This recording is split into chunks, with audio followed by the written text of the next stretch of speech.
Hi guys. We'll see if people come on in a second. Sorry to drop in here unexpected. Hi.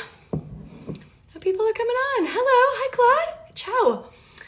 Sorry I'm giving you guys the no makeup look, but I'm in the middle of cleaning over here and doing some stuff at the house. Having some tea. Oh, I love you too. Thank you so much. I'll wait for a few more people to get on. Guys, Ghost Whisperer is 15 years old. I'm old. We are all collectively very old. But that's okay. It's a good thing. It means we've lived some life, right? Oh, lots of hearts. Lots of hearts to you guys too. Thank you so much. I really should have fixed up for this situation. I apologize. It's the vibe. It's the mood today. Sorry. Hello, Maryland. Aw, hey, Inky. Hi. Yes, I can come and clean your house. I'm kind of profesh now. I could totally clean your house.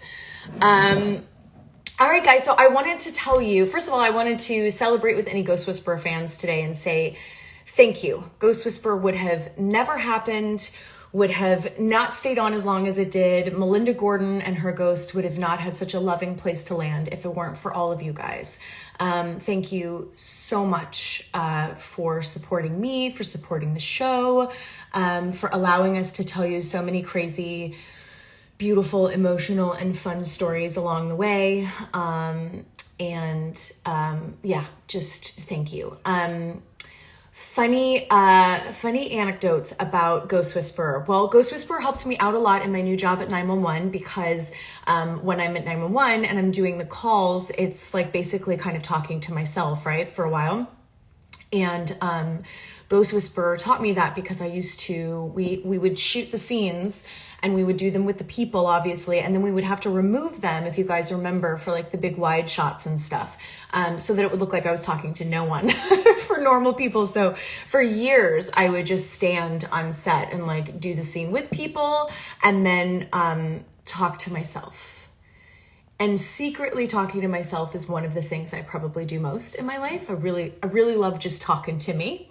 And now you guys. So yeah. I did a lot of talking to myself on Ghost Whisperer. It's so crazy to me how many of you reach out and say that you're like rewatching it and all of that stuff, which is so nice. And it's really interesting.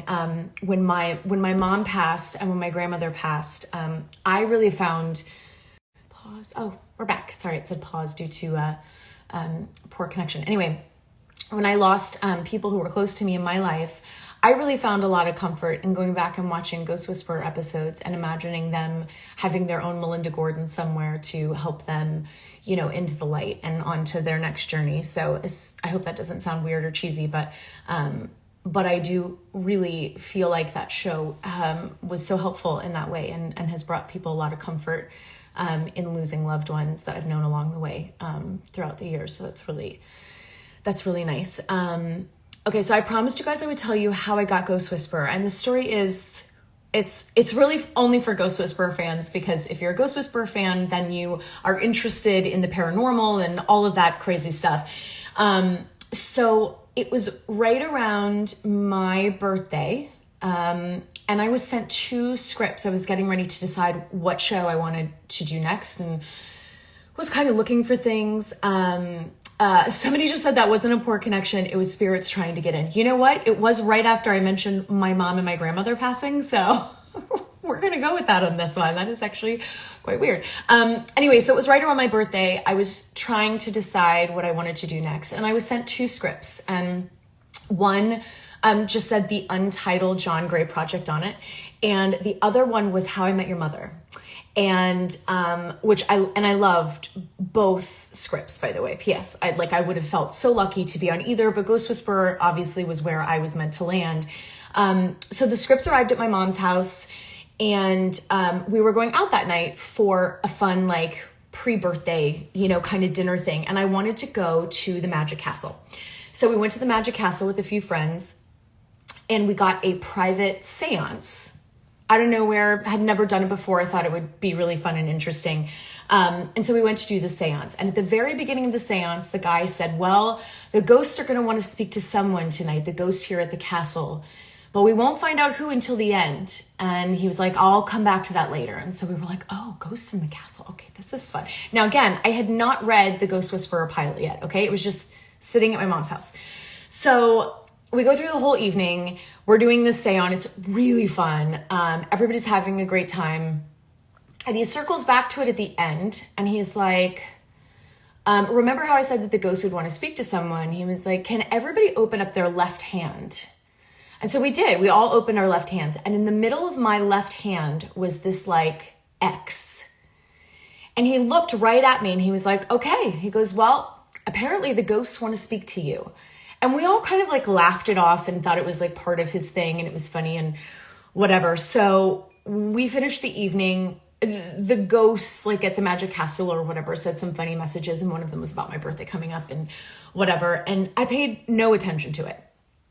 Went home that night and couldn't sleep because the night was like really fun and I just couldn't sleep. Anyway, so I was like, oh, you know what? I'm going to go through these two scripts. So the first script that I read was How I Met Your Mother. And I thought it was great and amazing. And I was like, God, that would be so fun to be a part of. And then I picked up the Untitled John Gray Project and it was Melinda Gordon and her ghost. And it was the pilot of Ghost Whisperer. And I was like, wait a minute. The guy at the seance said, I'm who the ghosts want to speak to. There happens to be a ghost show sitting in my mother's house. I can't sleep and I'm reading it. And I was like, I just really feel like this is what I'm supposed to do. And we had worked with, a few different mediums like on the show. And so later on, after I took Ghost Whisperer, I knew the second I read it that I needed to be Melinda Gordon and there was no doubts for me. And we signed the deal very quickly and I was immediately Melinda Gordon. But later, like in that first season, I remember one of the mediums had said that they were told by spirits that I was who they wanted to talk to. And so it was like those three things, like the Magic Castle, the script being there that night, and then one of the mediums on our show sort of saying that always made me really feel like, even if you don't believe, in that stuff, it felt kismet to me. It felt like that the ghosts are really messing with us on this live. This has never happened on a live, by the way. This is the kind of stuff that used to happen on the set. So this is good. It's very Ghost Whispery. I'm into it. I'll just keep going. Anyway, but I always felt like for all the years that we did Ghost Whisperer, because of those three things, I always felt chosen somehow to be there. It always felt like more than a job to me. It felt like a responsibility to connect you guys into a deeper, beautiful belief in that maybe our loved ones don't leave us. They just go into a different place and they watch over us that way. And that, even the ones who have trauma when they leave are hopefully met by somebody who helps them go on and find a more beautiful way. And I've really thought about Ghost Whisperer a lot in the world that we're in today, where so many people are unfortunately, passing from this horrible virus and all of that. And loved ones are not getting to say their proper goodbyes or see them before they go. And it's really, without getting like too emotional, it's really touched my heart to think that hopefully there is, a Melinda Gordon out there somewhere helping them, and making this journey and these goodbyes that are being taken from people, a little bit easier. So, anyway, yeah, I just wanted to share that story with you because I realized that like in all the years that I did press for Ghost Whisperer, I never got to tell that story. And so I just want you guys to know that I took it really seriously and it will always be hands down my favorite thing that I ever got to be a part of, even though I love, of course, being on 911 and I've loved all the other things that I've been in. Ghost Whisperer was in my heart. And I think you guys know that and hopefully felt that. And I told all of those stories from a place of really wanting to help anybody who was, dealing with loss. And it was amazing when we were doing the show, how many of our guest stars would come on to the show and had just lost someone, like within months or a year of, being on there, and wanted to come on the show to not only be a part of a watch show, but also really be able to let go. And so there were so many times that, like, we would be crossing somebody over into the light, and the real actor on set would be sort of using it as their opportunity to say goodbye to a loved one that they had lost in real life. And it was beautiful. It was really, really beautiful. And the crossing over scenes, by the way, were the craziest things ever. Like, I thought that I cried a lot. I thought I cried a lot on 911 because I'm always crying. Maddie's always crying about something. But I just remember on Ghost Whisperer, like, those crossing over scenes sometimes would take us like 10 hours to film. Because we'd have to do, every angle, and with the ghost and without the ghost and the light and the blah, blah, blah. And they were always like at night. I was like, can I ever cross anyone over like in the middle, like mid-morning before lunch? Like, why does it always have to be at midnight on the back lot? But yeah, those things went on forever. And I just used to be like, it would always amaze me, because I'd be like, there's no way I could come back here tomorrow and cry again for another 8 hours. And there we went. So apparently I have a lot of tears in me and just a lot of water, apparently.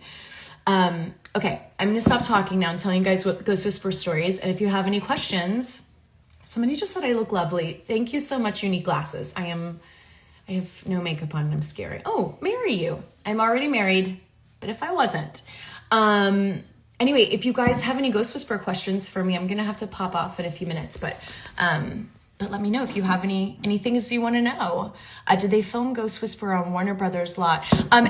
So after Ghost Whisperer was at the Universal lot, mostly, but then there was that giant fire, and that's another crazy Ghost Whisperer story. So I, at the time, lived down the street, and woke up one morning and saw smoke, like, in my bedroom window. And I was like, that looks like it's at Universal. And I turned on the news, and our whole backlot set, the front of Same as It Never Was antique store, and Jim's fire station, and like all of that stuff. Anyway, it was all on fire. And so I actually called the producers at the time, and I was like, guys, our set is burning down. Like, our town is burning down. And I had a bunch of like cases of water in my garage. And so my best friend and I, we were like, let's get in the car. And so we drove cases of water to the firefighters, actually, who were on the back lot. And we got like as close as we could get. And I remember the guy in the fire department was like, you can't be here. And I'm like, that's my set. I was like, this is where we film. This is where we tell our stories. And I have to stand here. Like, I can't go. And so they put me at a safe distance. And I stood there and I watched a lot of the backlot burn. What was crazy about it was that our very first episode, which we had received the night before for the start of that season, the season that Jamie Kennedy was on, I think it was his first episode. It was all about how the town caught on fire. So it was another like weird Ghost Whisperer thing, because we had just gotten that script and we were getting ready to like put it on Fake Fire. Like a week or so later, and then the real fire happened. So it was really crazy. So to answer your question, we moved to Warner Brothers for a short time while they were rebuilding our sets and rebuilding the backlot. And where we shot our little like town square in Ghost Whisperer was where they did Back to the Future. So our town hall was like where the clock tower was, and all of that stuff. So there was a lot of history there, and it was sad to see it burn that way. Was there any episode that stood out to me the most and stuck with me? Probably the episodes. There was a whole little block of episodes where Jim died, and he had to come back as another person. He came back in another person's body, and Melinda had to convince that guy to, I think his name was Sam, we called him, had to convince him that he was in love with her and all of that stuff. And I just remember those episodes for me, like for Melinda, were really painful, because David and I were so used to playing, Jim and Melinda's love, which was so great. I still believe Jim and Melinda were like one of the greatest couples on TV ever. And we were so proud to like play a positive marriage. not one that was like breaking apart where people were mean to each other. Not, they just really loved each other and accepted each other for everything that they were. And it was beautiful to be a part of, and it was beautiful to see. Anyway, so I remember that block of episodes being really significant for me because I didn't know how to not be Jim and Melinda and like this new person, but it was David. And then there was the other actor that like stood in for him sometimes. It was all just like very strange. And I directed a couple of those episodes, and I just remember them being really hard. But probably the most significant episode was Jim dying and then his funeral. I don't know, my heart broke like in real life. It was just so weird. It was very strange. It was so strange for David too. Yes, Melinda and Jim are relationship goals. You guys are so sweet. Thank you for joining me for this. I felt like this was a fun thing to do to celebrate and just to sort of have our little Ghost Whisperer love fest. Could you please say, hey, you're my favorite actress. Hi. Hello. Hi, Gabs. Gabes or Gabs? Gabes. I'm going to say Gabes and Gabs. I'm going to say, hey, Gabes and hey, Gabs. And that way we're covered. Hi, guys. More episodes. You know, I have always dreamed of like someplace like Netflix or something doing like a little Ghost Whisperer movie to kind of tie up everything. Or going back to do like 10 final episodes maybe. Where we could kind of like, you know, tell really great, 10 great stories and kind of revive that. I think that would be really, really fun. Did I keep any of Melinda's clothes? Okay, so the funny part about Melinda's clothes, hi Karen, I don't know who my favorite ghost is, but the funny thing about Melinda's clothes, yes, I got to keep a lot of Melinda's clothes, but I don't have them because my best friend Jenny, who you guys know, stole all of Melinda's clothes. So she wears them now and she has them. And they're in her closet somewhere. I have a few like pieces, but I loved Melinda's clothes. Can you say hey to me? Yes. Hello. Hi. Oh, a lot of people are binging Ghost Whisperer right now. That's very sweet. Thank you. Hi, Lucy. I always wanted a red Jeep because of Melinda. I know. I love that car. She always got in trouble when she got in her car, though. Oh, lots of people are liking that we did this. I'm so happy. I'm really glad that you guys like this. I like it, too. I usually celebrate these little things in private and just sort of feel like, you know, a little pat on the back. We did Ghost Whisperer. Good for you. But it felt fun to celebrate with fans and with you guys who really loved it and kept it going, because without you, we wouldn't have been able to tell all those stories. Oh, somebody lost their cat. I'm sorry. Maybe your cat has a little kitty Melinda Gordon crossing them over. So many hearts. I love our connection. The ghosts again.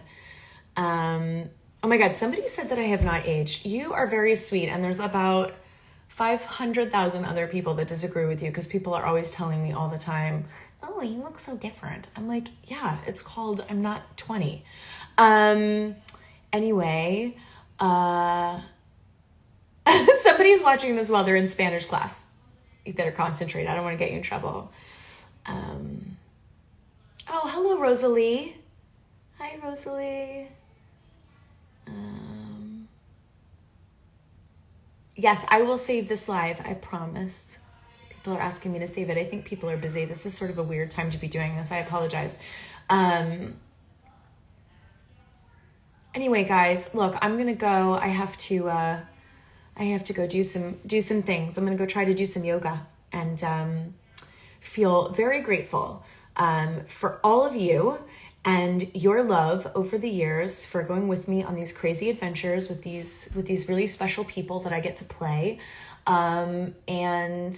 Thank you for loving Melinda Gordon as much as I do. Thank you for making Ghost Whisperer a special show for people. Thank you for watching it over and over again and binging it now. For all the people who have lost people in this incredible year that we've been in, I love you guys. And I do believe that there are Melinda Gordons out there that help people find a beautiful, safe place to find their way to heaven or wherever they're going. And so I'm sending you guys lots and lots of love.